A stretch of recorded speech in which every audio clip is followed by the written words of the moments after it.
Hello students, welcome to साइटन education. स्वागत है आपका बायोकेम वीडियो लेक्चर्स में। एंड हम पढ़ रहे हैं chapter animal kingdom. Last lectures के अंदर जो है वो हमने इस चैप्टर का बेसिक कंप्लीट कर लिया है एंड आगे हम जो है अब स्टार्ट कर रहे हैं एक्चुअल क्लासिफिकेशन जो है एनिमल का, वो स्टार्ट करते हैं, जंतु जगत का वर्गीकरण। तो देखिए बच्चों, मैंने आपको बताया था कि एनिमल किंगडम जो है उसका किस बेसिस के ऊपर पे, किस आधार पर जो है वो वर्गीकरण किया गया है। वर्गीकरण के हमने आधार पढ़े थे। पहला आधार था कोशिकाओं के व्यवस्था, अरेंजमेंट ऑफ सेल्स। सेकंड था सिमिट्री यानी सममिति, और थर्ड था अपने सीलोम की नेचर। ठीक है, तो सीलोम के बारे में अपन ने जो है वो थोड़ा बहुत डिस्कस किया था एंड बताया था आपको कि सीलोम की जो है वो पोजीशन क्या होती है। और सीलोम से पता चलता है कि किसी भी जंतु का जो विकास हुआ है, यानी कि एनिमल का जब डेवलपमेंट हो रहा था, भ्रूणीय परिवर्धन, तब उस कंडीशन में जो है वो उसका किस अकॉर्डिंग उसमें जर्म लेयर्स का फॉर्मेशन हुआ, यानी जनन स्तर बनी, किस में एक्टोडर्म मिलती है, किस में मीजोडर्म मिलती है, ठीक है ना, एंडोडर्म कहाँ मिलती है। तो ये सारी चीज़ें जो है वो अपन ने थोड़ा बहुत डिस्कस किया था एंड पिछला लेक्चर आप ज़रूर देखें, क्योंकि पिछले लेक्चर और आज के लेक्चर के अंदर कनेक्टिविटी अपन थोड़ी आगे ले रहे हैं। सो इसी वजह से बच्चे ध्यान रखना कि आज का लेक्चर जो बच्चे देख रहे हैं उसको टॉपिक को समझने के लिए उसे लास्ट लेक्चर देखना बहुत ज़रूरी है। ठीक है, तो देखें अपन लास्ट जो बात कर रहे थे वो था कि हमने कहा था, हमने बात करी थी सीलोम के बारे में।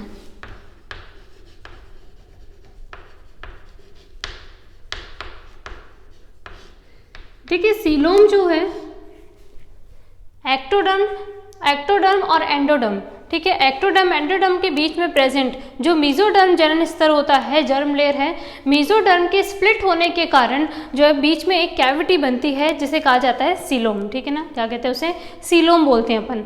एंड सीलोम बेसिकली जो है यहाँ पर देखने को मिलेगा हमें जब अलग अलग एनिमल्स के बारे में अपन पढ़ते हैं, तो कुछ एनिमल्स ऐसे होते हैं जिनके अंदर जो सीलोम है वो मीजोडर्म के स्प्लिट होने के कारण बनती है। परंतु क्या होता है कि हमेशा ऐसा नहीं होगा कि एक्टोडर्म बनी, एंडोडर्म बनी, मीजोडर्म बनी एंड मीजोडर्म स्प्लिट हो गई। मीजोडर्म स्प्लिट होने के बजाय कुछ पैचेस के फॉर्म में भी बन सकती है, जैसे कि ये एंडोडर्म है अपने, ठीक है, ये एंडोडर्म है, बीच में गट हो गई, ठीक है ना, digestive tubes and respiratory tubes के बारे में बात कर रहे हैं अपन। फिर उसके बाद में जो है वो मीजोडर्म प्रेजेंट होगी,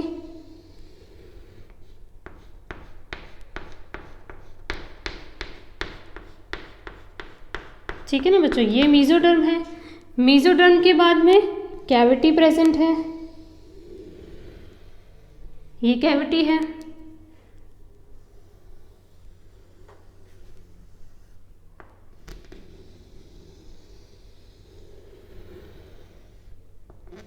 एंड कैविटी के बाद अगेन मीजोडर्म प्रेजेंट है।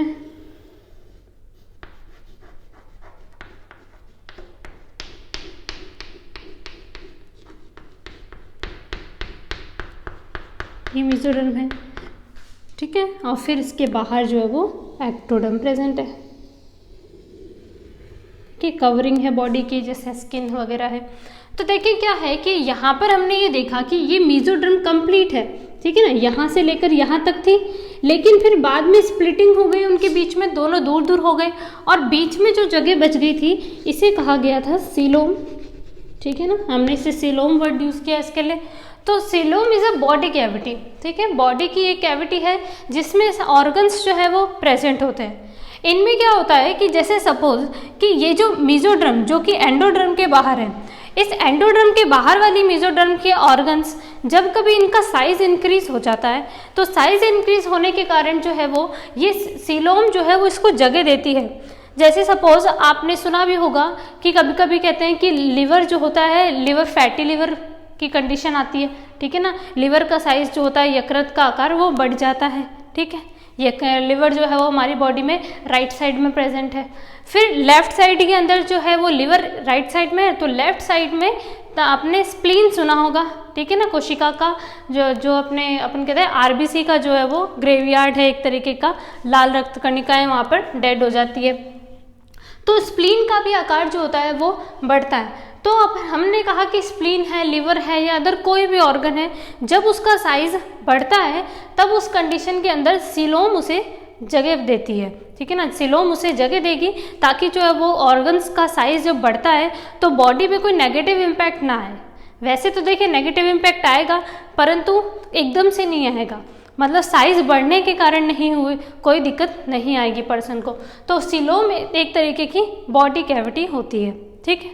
तो देखिए सीलोम बहुत ही इंपॉर्टेंट चीज़ है। और यहाँ पर अगर इसका अपन विकास देखते हैं तो विकास देखें सबसे पहले बनती है एक्टोडर्म, ठीक है, एक्टोडर्म बनेगी, फिर बनेगी एंडोडर्म, और इन तीनों के बीच में आगे जाकर के मीजोडर्म का फॉर्मेशन होता है। यानी देखें अगर आप इवोल्यूशन के बेसिस पे बात करते हैं तो मीजोडर्म जो होती है वो थर्ड लेयर कंसिडर करते हैं अपन, परंतु अगर आप देखते हैं पोजीशन के बेसिस पे तो एक्टोडर्म देन मीजोडर्म फिर एंडोडर्म आएगी आपके, ओके ना। तो इस चीज़ को थोड़ा सा आप ध्यान रखें। सो देखिए क्या होगा कि जब एक तो होता है कि स्प्लिटिंग से बनी, मीजोडर्म की स्प्लिटिंग से जब भी सीलोम बनती है तब अपन उसे बोलते हैं ट्रू सीलोम, ठीक है ना। क्या बोलते हैं? True coelom.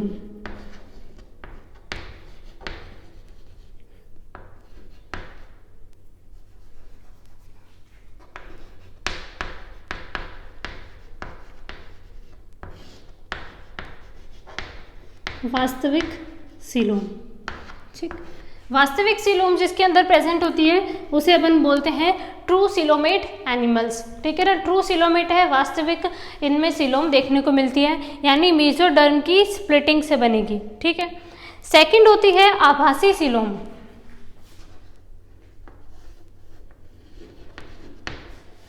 स्यूडो सीलोम,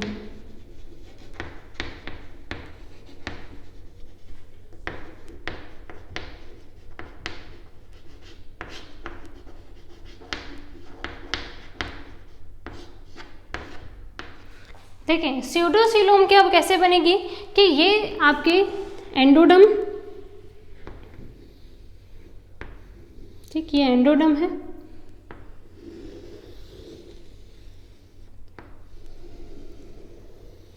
ये एक्टोडर्म है, और जो मीजोडर्म है वो पैचेस के फॉर्म में बनेगी, ठीक है ना। एनसीईआरटी के अंदर आपके डायग्राम दे रखा है, एनसीईआरटी में आपके डायग्राम दे रखा है, सो उससे आप जो है वो बहुत ही डिटेल में समझ सकते हैं कि उसके अंदर एक डायग्राम जो एनसीईआरटी का है उसके अंदर उसने ट्रू सीलोम को दर्शाया है, एक में स्यूडो सीलोम को दर्शाया है, और एक के अंदर ऐसी एक डायग्राम जो है वो सबसे पहले ये दे रखा है जिसमें सीलोम प्रेजेंट ही नहीं है, ठीक है। बिकॉज क्या होता है, देखें एक सिंपल सी चीज़ है, सीलोम तो उसमें प्रेजेंट होगी जिसमें एंडोडर्म से बनने वाले ऑर्गन्स भी हो, एक्टोडर्म से बनने वाले ऑर्गन भी हो, और जिनके अंदर मीजोडर्म से बनने वाले भी ऑर्गन हो। अब जिसमें मीजोडर्म प्रेजेंट ही नहीं है उसका क्या करें अपन, है ना। मीजोडर्म से हर किसी की बॉडी जो है उसमें मीजोडर्म तो प्रेजेंट होगी नहीं, तो ये ध्यान रखना कि कुछ ऐसे एनिमल्स होते हैं जिनमें एक्टोडर्म और एंडोडर्म दो ही प्रेजेंट होते हैं, कुछ ऐसे होते हैं जिसमें एक्टोडर्म, मीजोडर्म और आपके एंडोडर्म तीनों प्रेजेंट होंगे, ठीक है। और कुछ ऐसे होंगे जिनमें ट्रू सीलोम मिलेगी, ठीक है ना, और कुछ होंगे जिसमें स्यूडो सीलोम मिलेगी। तो जिसमें पैचेस के फॉर्म में मीजोडर्म मिलती है ये है मीजोडर्म, ठीक है, ये है मीजोडर्म। सो मीजोडर्म पैचेस के फॉर्म में बनेगी, उसे अपन क्या कहेंगे, स्यूडो सीलोम बोलेंगे। ये बात अच्छे से ध्यान रखना। आभासी सीलोम क्या होती है, वास्तविक सीलोम क्या होता है, ओके। तो अब देखो बच्चों, इस बेसिस के ऊपर अपन बात करते हैं कि अपन ने बात करी थी सिमेट्री के बेस पे अपन ने अलग किया था, ठीक है। याद करना पिछले लेक्चर से कि हमने जब सममिति के आधार पर बात करी थी तो सममिति के आधार पर जो रेडियल सिमेट्री थी वो थी आपके टीनोफोरा और सिलेंट्रेटा के अंदर, ठीक है। और आपके बाइलेटरल सिमेट्री में प्लेटीहेल्मिन्थेस से लेकर के कॉर्डेटा यानी कशेरुकियों तक सारे आ गए थे, ठीक है। अब ये बात आती है कि प्लेटीहेल्मिन्थेस, ठीक है ना, अपन ने बात क्या करी, बाइलेटरल सिमेट्री वाले के लेते हैं अपन। तो देखें बायलेटरल सिमेट्री के अंदर जितने भी एनिमल्स आ रहे हैं उनमें अपन सबसे पहले लेते हैं प्लेटीहेल्मिन्थीज, ठीक है।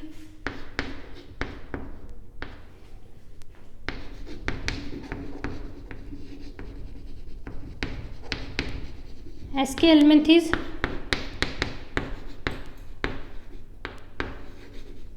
फिर है एनीलिडा, ऑर्थोपोडा, मोलास्का, एनीलिडा से लेकर कंप्लीट वॉर्डेटा तक। तो देखिए बच्चों क्या होता है कि प्लेटीहेल्मिन्थीज के अंदर, ठीक है ना, बायलेटरल सिमेट्री के सारे हैं। अभी तक अपन ने इनको सेम ग्रुप में रखा था सभी को, परंतु देखें क्या होता है, प्लेटीहेल्मिन्थीज जो है ये आपके इसमें जो है सिर्फ एक्टोडर्म और एंडोडर्म ही प्रेजेंट होती है, मेसोडर्म पाई ही नहीं जाती।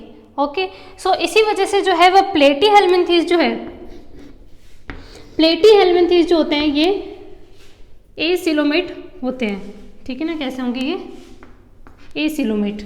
और एस्कीहेल्मिन्थीज जो है ये होते हैं स्यूडोसिलोमेट। कैसे होंगे, स्यूडोसिलोमेट होंगे, यानी इनके अंदर मेसोडर्म जो होगी वो पैचेस के फॉर्म में बनेगी एस्कीहेल्मिन्थीज। एकमात्र ऐसा जो आपके फाइलम है जिसके अंदर जो है वो मेसोडर्म जो है कैसी मिलेगी, स्यूडोसिलोमेट मिलती है, ठीक है।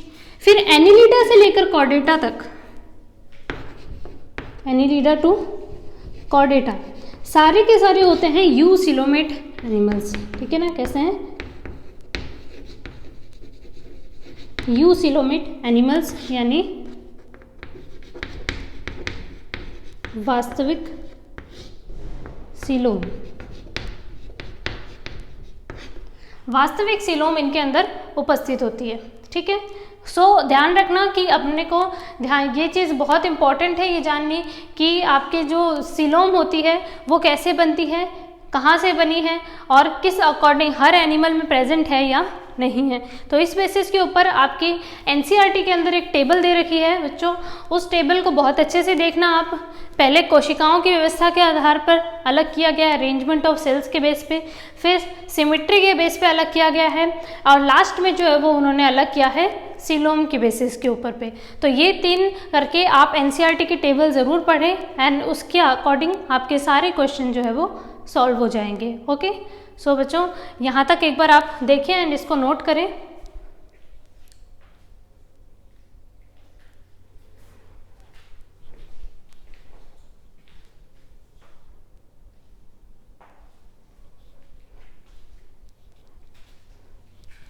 ठीक है, चलो नेक्स्ट आगे बढ़ते हैं।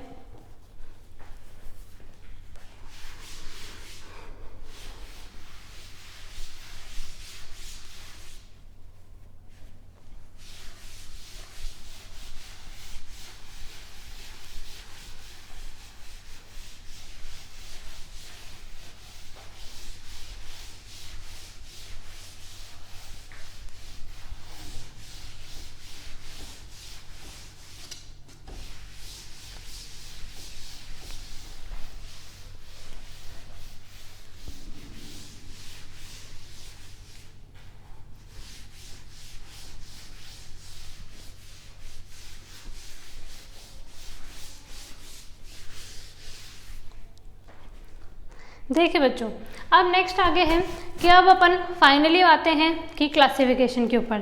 देखें, एनिमल्स जितने भी हैं उन एनिमल्स को सबसे पहले एनिमल किंगडम को 2 कैटेगरीज में डिवाइड किया गया है।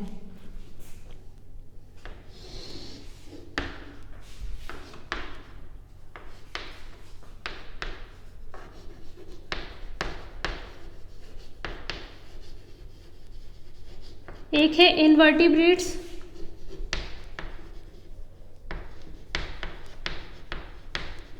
अकशेरुकी,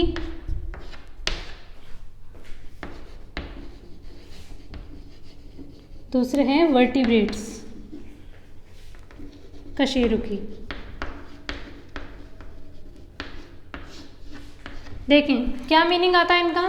एनिमल किंगडम में अकशेरुकी इनवर्टिब्रेट्स वो होते हैं जिनके अंदर पृष्ठरज्जु यानी नोटोकॉर्ड जो होती है वो एब्सेंट होती है, ठीक है।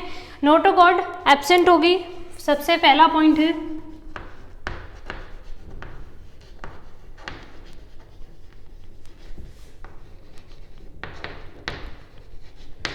नाम से देखें, हिंदी में तो आप सीधे ही समझ जाएंगे, अकशेरुकी, ठीक है ना, अकशेरुकी पृष्ठरज्जु, ठीक है। ध्यान रखें कि जो पृष्ठरज्जु होती है वो इनके अंदर अनुपस्थित होती है, नोटोकॉर्ड, ठीक है, और इनके अंदर जो है वो नोटोकॉर्ड प्रेजेंट होती है।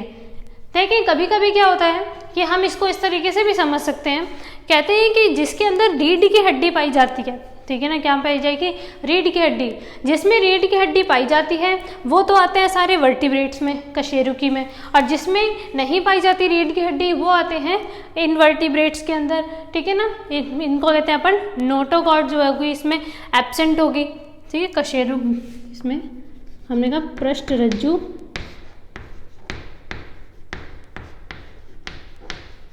अनुपस्थित, ठीक है, इसमें क्या होगी, उपस्थित होगी, सिंपल सी चीज़ है, ठीक है। और साथ ही साथ क्या होता है कि इनका जो इनवर्टिब्रेट्स का जो बॉडी होती है वो इसमें नोटोकॉर्ड एब्सेंट होने के कारण सॉफ्ट बॉडी होती है काफ़ी,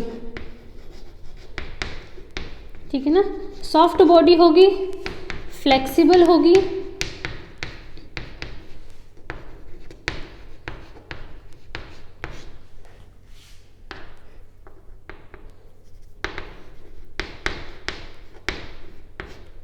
ठीक है। शरीर कैसा होगा, कोमल होगा, काफ़ी सॉफ्ट होगा और फ्लेक्सिबल होगा, लचीला होता है। जबकि इसके अंदर एज कंपेयर जो है वो इसके अंदर, इसमें आपको हार्ड बॉडी ज़्यादा देखने को मिलती है। जैसे बात करें अपन, मैंने लास्ट बताया था डॉर्सल और वेंट्रल पोर्शन बताया था ना, तो डॉर्सल और वेंट्रल पोर्शन अगर अपन देखें तो जिसमें जो वर्टिब्रेट्स हैं जिनमें नोटोकॉर्ड प्रेजेंट है, तो देखिए रीढ़ की हड्डी उपस्थित है, तो उस कारण से क्या है कि हमारा जो डॉर्सल पार्ट है, पीछे वाला जो पार्ट है वो थोड़ा सा हार्ड होता है एज कंपेयर फ्रंट रीजन, ठीक है। लेकिन अगर अपन इनवर्टिब्रेट्स के अंदर डॉर्सल और वेंट्रल की बात करी जाए तो ध्यान रखना कि जो भी इनके जो लेग्स वाला जो पोर्शन वाला जो रीजन होता है, ठीक है ना, जनरली माउथ पोर्शन जो होगा, और या फिर आप कह दो नीचे वाला पोर्शन, तो इनके जो नीचे वाला जो पोर्शन होगा वो हमेशा वेंट्रल सरफेस होगा और अपर बॉडी सरफेस जो होती है वो डॉर्सल सरफेस कहलाती है, ठीक है। जैसे हमारा तो बैक पोर्शन डॉर्सल सरफेस है, और जबकि इनके अंदर क्या होगा कि अपर बॉडी जो होगी वो डॉर्सल सरफेस होती है हमेशा, ठीक है ना, सॉफ्ट रीजन नीचे की तरफ होता है। तो इनकी बॉडी क्या होगी कि नोटोकॉर्ड प्रेजेंट ना होने के कारण बॉडी में सपोर्ट नहीं आता, ठीक है, बॉडी सीधे खड़े नहीं रह सकती। लेकिन जबकि हम देखते हैं कि हम आराम से बैठ सकते हैं, खड़े हो सकते हैं, क्यों, क्योंकि हमारी बॉडी को जो है वो सपोर्ट मिला हुआ है। किससे सपोर्ट मिला हुआ है, हमारी बैकबोन से, ठीक है। तो देखिए बच्चों, अब क्या बैकबोन, रीढ़ की हड्डी एंड नोटोकॉर्ड,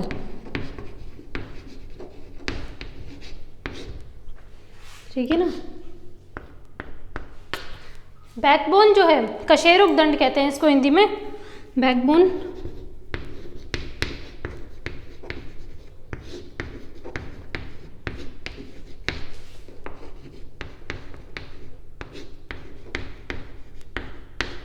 क्या कशेरुक दंड और पृष्ठरज्जु, बैकबोन और नोटोकॉर्ड सेम है क्या, बताओ सेम है क्या?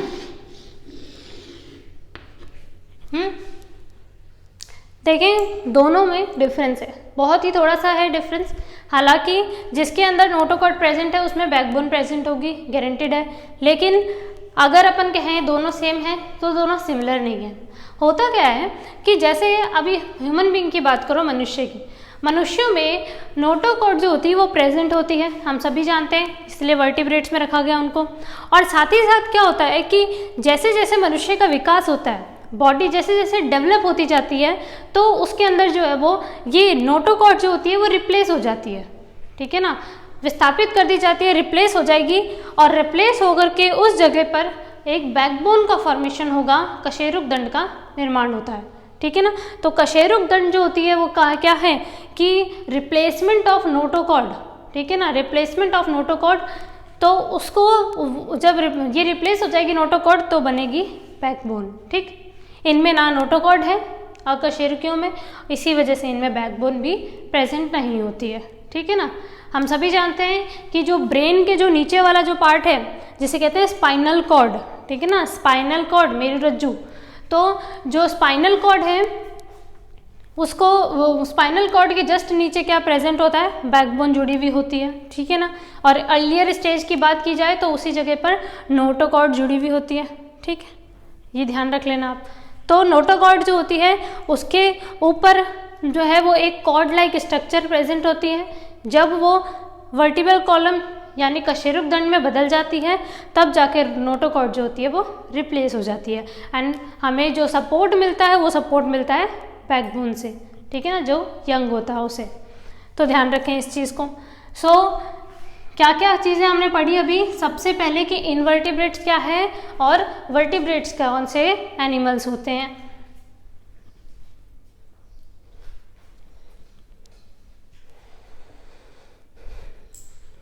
तो अब देखें बच्चों, नेक्स्ट आगे बात करते हैं।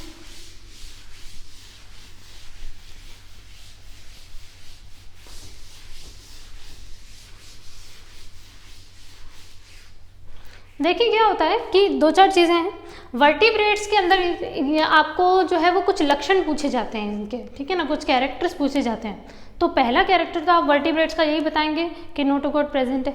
सेकंड कुछ एक है, और जैसे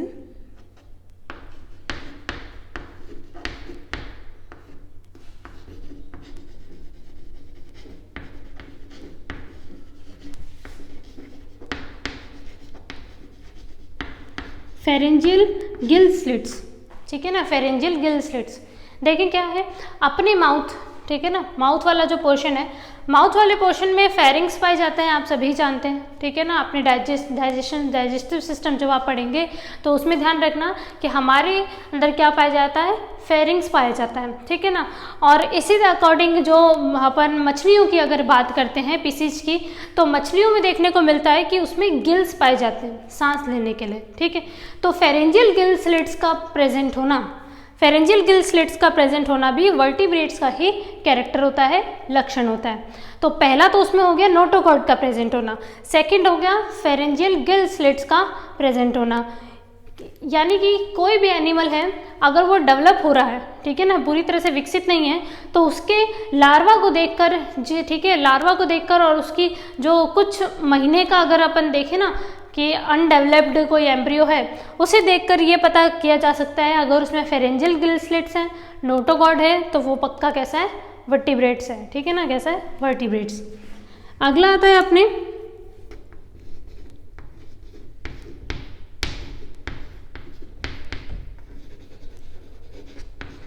पोस्ट एनल टेल। देखिए पोस्ट एनल टेल, पोस्ट का मतलब होता है शरीर के पीछे वाला भाग, ठीक है ना।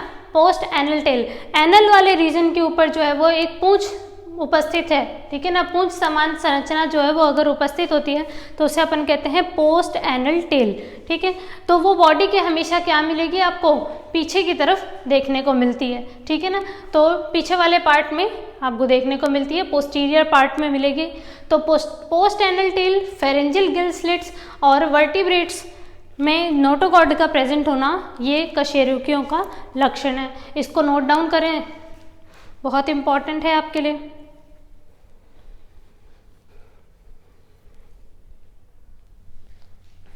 तो देखो बच्चों, अब नेक्स्ट आगे बात करते हैं अपन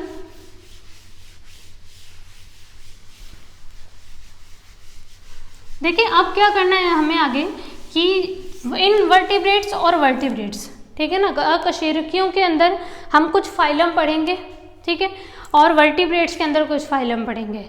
देखिए आगे जाकर हायर स्टडीज़ में हालांकि आपको ज़्यादातर जो है वो वर्टिब्रेट्स के बारे में ज़्यादा पढ़ने को मिलेगा, ठीक है ना, उनके बारे में आप जानकारी भी प्राप्त करोगे। परंतु क्या होता है कि इनवर्टिब्रेट्स जो है इनका भी बहुत ही इम्पोर्टेंस है। ये क्या है कि हमारी इकोनॉमी को बनाने में, ठीक है ना, इस अर्थ के ऊपर जितनी भी अपन कहें डाइवर्सिटी है, उनके लिए जो है वो एनिमल्स में इनवर्टिब्रेट्स ज़्यादा रिस्पॉन्सिबल है। सो ध्यान रखना कि इनवर्टिब्रेट्स को अपन पहले पढ़ेंगे एंड ये भी इम्पॉर्टेंट है आपके लिए। सबसे पहले अपन इसकी कुछ फाइलम की बात करते हैं जिसमें हमें पढ़ना है। पहला फाइलम हम पढ़ेंगे पोरीफेरा, ठीक है ना, प्रोटोजोआ को नहीं पढ़ेंगे, पोरीफेरा। सेकंड पढ़ेंगे सिलेंट्रेटा,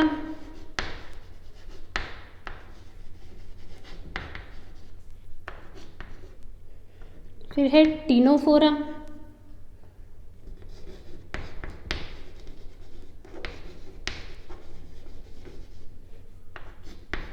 फिर प्लेटीहेल्मिन्थीस,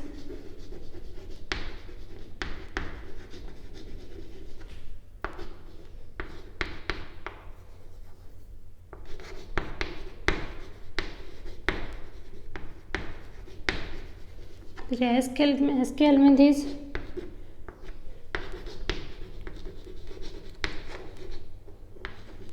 एनिलिडा, ऑर्थोपोडा,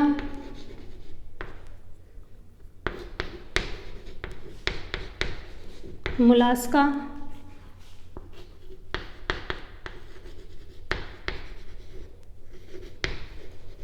इकाइनोडर्मिटा। देखें इतने जो हैं वो आप इनके अंदर, ठीक है ना, हिंदी में सेम ही नाम है, Porifera, Coelenterata, Ctenophora, Platyhelminthes, Aschelminthes, Annelida, Arthropoda, Mollusca and Echinodermata. ये सारे के सारे आते हैं आपके इनवर्टिब्रेट्स के अंदर, ठीक है ना। सो अपन नेक्स्ट लेक्चर के अंदर जो है वो पोरीफेरा को डिस्कस करेंगे, फर्स्ट फाइलम, ठीक है। आपको कोई दिक्कत नहीं होगी, आप थोड़ा सा आप इसके अंदर जानने की कोशिश करें। जैसे ऑर्थोपोडा है, जितने भी इंसेक्ट्स हैं आप ऑर्थोपोडा में पढ़ेंगे, कॉकरोच हो गया, ठीक है ना, अदर जितने भी इंसेक्ट हैं, कीट हैं, उनको पढ़ेंगे। मोलास्का, जिनके ऊपर शरीर के ऊपर कवच पाया जाता है, ठीक है ना, तो जिसके ऊपर शरीर के ऊपर कवच पाया जाएगा उन्हें आप मोलास्का में पढ़ेंगे। अर्थवर्म एनिलिडा में पढ़ेंगे, ठीक है। तो इसी अकॉर्डिंग आगे अपन देखते हैं प्लेटीहेल्मिन्थीज वगैरह है, तो इन सभी के बारे में जो है वो आगे डिस्कस करना है। तो बच्चों ध्यान रखना कि आज आप जो है वो इसकी अपन ने जनरल क्लासिफिकेशन के बारे में पढ़ा है। तो इनवर्टिब्रेट्स क्या होते हैं, वर्टिब्रेट्स क्या होते हैं, और इनको आपको बहुत अच्छे से पढ़ना है। सारे फाइलम आपको लर्न होने चाहिए, समझना है, और ज़्यादा कुछ नहीं है। देखिए एक सिंपल सी चीज़ है, कोर्स हमारा बहुत सारा है, लेकिन हमें उसे अगर रेगुलर रहकर हम पढ़ेंगे तभी आगे जा कर के हमें क्वेश्चन सॉल्व हो पाएंगे। तो बच्चों एनसीईआरटी की एक एक लाइन, एक एक वर्ड को जो है वो आप अच्छे से देख लो, ठीक है ना। तो उन वर्ड्स के बेसिस के ऊपर ही आपके, अगर आपको मीनिंग आते हैं तो आपके क्वेश्चन सॉल्व होंगे। तो आप लोग तब तक पढ़ते रहो, नेक्स्ट लेक्चर के अंदर मिलते हैं। Thank you so much.